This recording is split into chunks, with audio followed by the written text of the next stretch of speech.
Interactions the tropical and सब tropical region.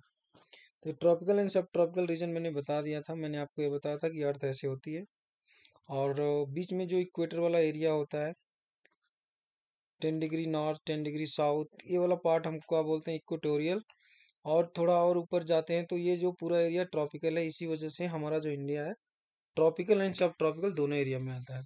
तो मैंने मैक्सिमम चीज़ें बता दी है और इसके बारे में आपको एक्सप्लेन भी कर दिया है। तो मैं अब सीधे क्वेश्चन आंसर करेंगे। और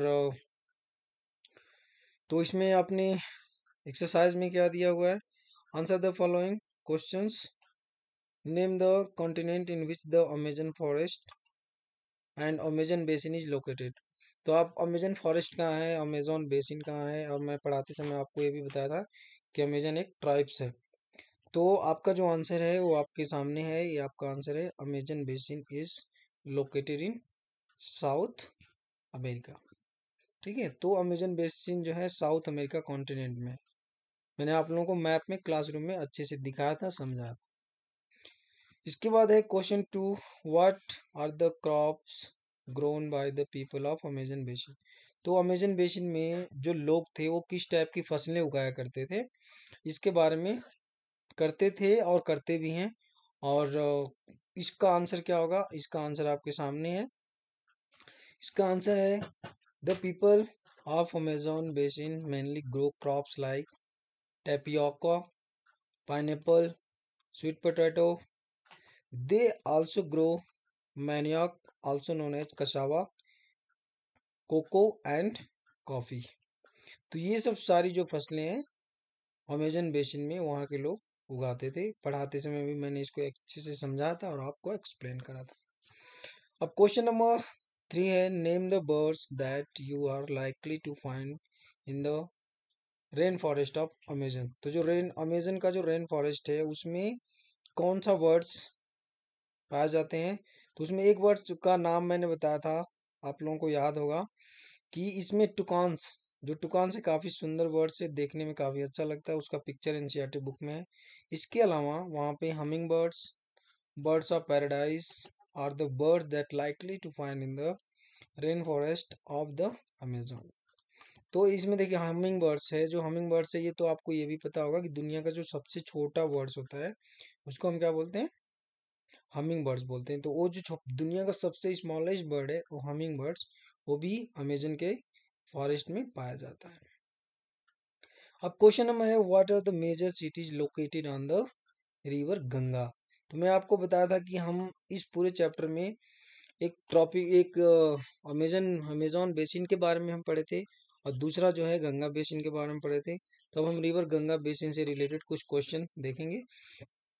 तो रिवर गंगा किनारे कौन कौन सी सिटी है, बड़ी बड़ी सिटी है। तो इसमें देखिए एक तो इलाहाबाद है, मैंने आपको बताया भी था, जहाँ पे गंगा यमुना मिलती हैं जिसको हम संगम बोलते हैं। एंड दूसरा है कानपुर। इसमें जो लखनऊ दिया है ये गलत दिया है, वो लखनऊ नहीं है क्योंकि लखनऊ जो है गोमती नदी के किनारे है। इसके अलावा वाराणसी भी गंगा नदी के किनारे है, पटना भी गंगा नदी के किनारे है, और इसमें जो कोलकाता है, कोलकाता जिस रिवर के किनारे है उस रिवर का नाम है हुगली। क्या है, हुगली है। ठीक है, are the major cities located on the river Ganga. तो अगर रिवर गंगा के जो किनारे है, इलाहाबाद हो गया, कानपुर हो गया, वाराणसी हो गया और पटना हो गया। अंडरस्टूड।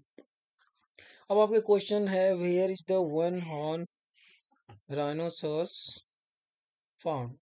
तो राइनोसरस किधर पाए जाते हैं, वन हॉर्न, जो मैं बताया था कि जो मानस है, काजीरंगा है, जो नेशनल पार्क है, वाइल्ड लाइफ सेंचुरी है, वो आसाम में है और उस एरिया में ही पाए जाते हैं। और जो एरिया है, जैसे one horn rhinoceros is found in the Brahmaputra plain. तो ब्रह्मपुत्रा प्लेन, जो ब्रह्मपुत्रा का प्लेन है, वो जो पार्ट है वो कुछ पार्ट जो है वेस्ट बंगाल में है और कुछ मैक्सिमम पार्ट जो है आसाम में है। तो ये अगर आंसर आता है तो आपको ब्रह्मपुत्रा प्लेन लिखना होगा। Tick the correct answer, toucans are the type of.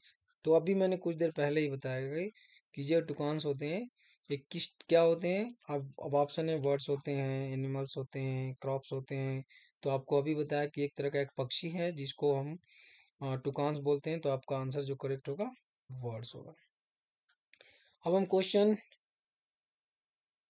हाँ क्वेश्चन इसका देखते हैं। क्वेश्चन 2 है, manioc is the staple food of, तो मिनियॉक कहाँ का फूड है, अभी हम जस्ट ऊपर ही डिस्कस किए हैं वन लाइन क्वेश्चन आंसर में कि ये जो है अमेजन बेसिन का है, अमेजन फॉरेस्ट जो एरिया है वहाँ पे ये जो है मिनियॉक एक स्टेपल फूड है जहाँ पे पाया जाता है।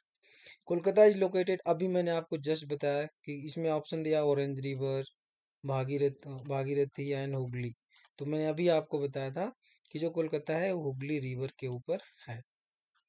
इसके बाद क्वेश्चन आता है deodars and firs are the type of, तो आप जिस एरिया में रह रहे हो, अब जैसे मान लो रानीखेत में हम लोग रह रहे हैं, तो रानीखेत में आपने इसका एग्जाम्पल आपने बहुत देखा हुआ है, जैसे कॉनिफेरस, कॉनिफेरस मतलब जैसे जो पेड़ होते हैं उनकी पत्तियां क्या होती है, नुकीले टाइप में होती है, और इसको कॉनिफेरस ट्रीज बोलते हैं, ठीक है, जो नॉर्मली पहाड़ों पर पाई जाती है। And Bengal tiger is found, Bengal tiger आपको कहाँ मिलेगा, जो हमारा डेल्टा एरिया, डेल्टा एरिया जो मैं पढ़ाते समय आपको बताया था कि एक सुंदरबन डेल्टा है, सुंदरबन जो डेल्टा है वो सुंदरबन डेल्टा काफी बड़ा है, जो विश्व का सबसे बड़ा डेल्टा है, और उस एरिया में बंगाल टाइगर पाए जाते हैं। और जो सुंदरबन डेल्टा कौन सा रिवर बनाती है, गंगा एंड ब्रह्मपुत्र। अब मैच द फॉलोइंग हमको यहाँ पे मैच करना है, ये मैंने आपको पहले भी पढ़ाया है। अब देखिए एक तरफ दिया है कॉटन टेक्सटाइल, फिर मलेसा एंड पिराना, सिल्कवाम एंड काजीरंगा। तो देखिए पहले सबसे पहले जो आपको पता है काजीरंगा को मैंने आपको पहले बताया था, जो काजीरंगा है क्या है, इसमें फिश है, वाराणसी है, गंगा प्लेन है एंड स्लैंटिंग रूफ है, सेरिकल्चर है, टेरिस फार्मिंग है, ठीक है। तो अगर हम देखेंगे यहाँ से कॉटन टेक्सटाइल, कॉटन टेक्सटाइल, तो यहाँ पे देखिए जो काजीरंगा, अभी अगर मैं मिलाऊंगा तो काफी कंफ्यूजन हो जाएगा, जो काजीरंगा है वो आसाम में है, आपको पता है। जो मेलोका है जो मेलोका है वो हाउस है, वो क्या है, एक स्लैंटिंग रूफ वाला हाउस है, ठीक है। इसके अलावा पिराना, पिराना क्या था एक तरफ का, पिराना जब मैं पढ़ा था, पिराना ऐसा फिश है जो ह्यूमन फ्लेश भी खाते हैं, जिनको हम कैनिवल बोल सकते हैं, तो ये फिश हो गई, ठीक है। सिल्क वार्म, सिल्क वार्म की जो जो एरिया में सिल्क वार्म प्रोडक्शन होता है, ठीक है, जहाँ पे सिल्क ज़्यादा प्रोडक्शन होता है, सिल्क वर्म पाले जाते हैं, उसको बोला जाता है सेरीकल्चर, क्या बोलते हैं, सेरीकल्चर। अब क्या बच गया, कॉटन टेक्सटाइल एंड आपका जो कॉटन टेक्सटाइल है इसके लिए आपने यहाँ से अभी मिलाओगे तो काफ़ी हो जाएगा, आप पूरा आंसर को यहाँ पे देख लीजिए, ये आपका पूरा का पूरा आंसर है जो अभी मैंने ऊपर करा है। तो कॉटन टेक्सटाइल जो है वाराणसी में है, उसमें गंगा प्लेन भी हो सकता है, उस एरिया में भी पाया जाता है।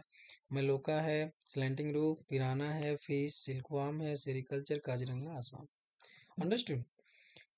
इसके बाद एक गिव अ रीजन, रीजन देना आपको क्या कारण हो सकता है, rain forest are depleting, rain forest धीरे धीरे खत्म क्यों हो रहा है, and paddy is grown in the Ganga Brahmaputra plains, तो पैडी आपको पता है हिंदी में बोलते हैं धान, पैडी का मतलब होता है धान की खेती।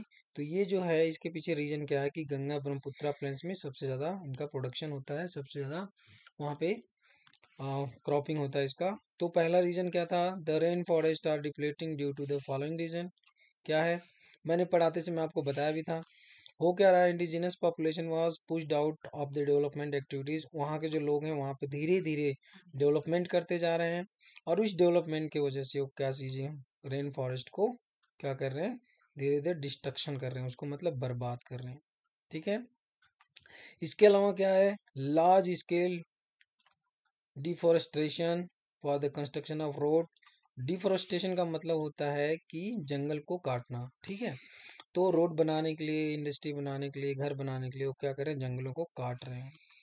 And for getting wood from forest in order to increase economical profit, और वो वहाँ के वुड को जो लकड़ियाँ हैं जंगलों से काट रहे हैं, किसके लिए, अपना इकोनॉमिकल प्रॉफिट, अपना पैसे कमाने के चक्कर में ये सब सारा काम कर रहे हैं। तो ये आपके सामने रीजन हो गया कि वहाँ पे लोग आके बस रहे हैं, दूसरा काम कर रहे हैं वहाँ पे कंस्ट्रक्शन कर रहे हैं, और तीसरा है कि अपने इकोनॉमिकल प्रॉफिट के लिए वो जो जंगल की लकड़ियाँ उसको काट के सेल कर रहे हैं, ठीक है। अब पैडी का जो रीजन हम डाल जान लेते हैं क्या है पैडी का। फर्स्ट ऑफ ऑल आपको पता होना चाहिए पैडी मतलब होता है धान, धान की खेती, जिससे हम चावल निकालते हैं, जिससे हम चावल चावल जो खाते हो तो जिससे निकलता है उसको हम पैडी बोलते हैं। Grown in the Ganga Brahmaputra plains, availability of sufficient amount of water in this area. तो सबसे पहले बेटा आपको पता होना चाहिए कि जहाँ पे पैडी की खेती करनी है वहाँ पे वाटर सप्लाई बहुत ज़्यादा होना चाहिए, पानी सफिशिएंट मात्रा में होना चाहिए। जहाँ पानी कमी होगी वहाँ पे पैडी की खेती नहीं हो सकती। और एक जो गंगा प्लेन है, ब्रह्मपुत्र प्लेन है, उस एरिया में पानी की कमी नहीं होती है, जिसके वजह से वहाँ पे पैडी उगाया जाता है। Paddy requires fertile alluvial soil and much water to grow, which easily available in this plain। तो पहली बात, एलुवियल जो सॉइल है सबसे ज़्यादा फर्टाइल है, मतलब जो एलुवियल सॉइल है सबसे ज़्यादा उपजाऊ मिट्टी है, और इसके वजह से प्लस वहाँ पे पानी भी अवेलेबल रहता है इजीली तरीके से, और वहाँ पे रेनफॉल और टेम्परेचर ये सब कुछ उसको सपोर्ट करते हैं, जिसकी वजह से वहाँ पे पैडी होती है। तो आपने देख लिया यहाँ पे कि सबसे पहले वहाँ का जो एलुवियल सॉइल हो गया वो आप प्रॉफिट कर रहा है उनको, इसके बाद वाटर की सप्लाई है वो प्रॉफिट कर रहा है, फिर साथ में जो टेम्परेचर है और जो रेनफॉल है, ये चार के चार जो फैक्टर हैं ये पैडी के लिए इम्पोर्टेंट है, जो सब कुछ वहाँ पे अवेलेबल है, जिसकी वजह से गंगा और ब्रह्मपुत्र प्लेन में पैडी से ज़्यादा खेती होती है। अंडरस्टूड। तो आपका जो चैप्टर था, आपके चैप्टर में इतना ही क्वेश्चन था। एक बार मैं इसको दोबारा दिखा देता हूँ, और इसका जो है मैं इसको इरेज कर देता हूँ सो दैट आपको बिल्कुल इजीली दिख जाएगा। और आप क्या कर सकते हो, जब फर्स्ट टाइम इसको देखोगे उसी समय इसका स्क्रीनशॉट भी ले सकते हो, और स्क्रीनशॉट लेने के बाद आप क्या कर सकते हो, आराम से इसको लिख सकते हो अपने नोटबुक में। अंडरस्टूड। इसके बाद भी अगर किसी को कोई डाउट हो रहा है तो सबके पास मेरा मोबाइल नंबर है, इसमें कोई वर्ड्स आपको समझ में नहीं आ रहा है, कोई क्वेश्चन समझ में नहीं आ रहा है, तो सारे क्वेश्चन जो है कोई भी क्वेश्चन, कोई भी वर्ड्स, कोई भी सेंटेंस, कोई भी आप में कोई भी चीज़ जो समझ में नहीं आ रही, कभी भी आप मुझे फ़ोन करो और मेरे से पूछ सकते हो। ठीक है।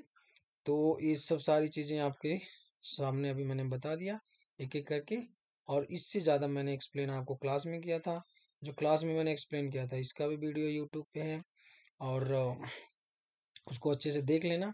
और उस यूट्यूब से पहले नोट्स बनाने, फिर नोट्स बनाने के बाद ये जो क्वेश्चन आंसर मैं आपको दे रहा हूँ इसको आपको नोटबुक में लिखने हैं, और आपको पूरे अच्छे से याद हो जाएगा। और आप लोगों को पता है आप लोगों का एग्ज़ाम भी स्टार्ट होने वाला है, और ये चैप्टर आपके एग्ज़ाम में आएगा। मैं पहले भी बताया था कि सारे जितने भी आपके टॉपिक्स हैं सभी में 6, 7, 8, ज्योग्राफी से 6, 7, 8, हिस्ट्री से 6, 7, 8, एंड पॉलिटी से 6, 7, 8, ये सारे चैप्टर आएंगे। तो आई होप कि ये सब सारी बातें आपको समझ में आ गई होगी। Thank you very much, have a nice day.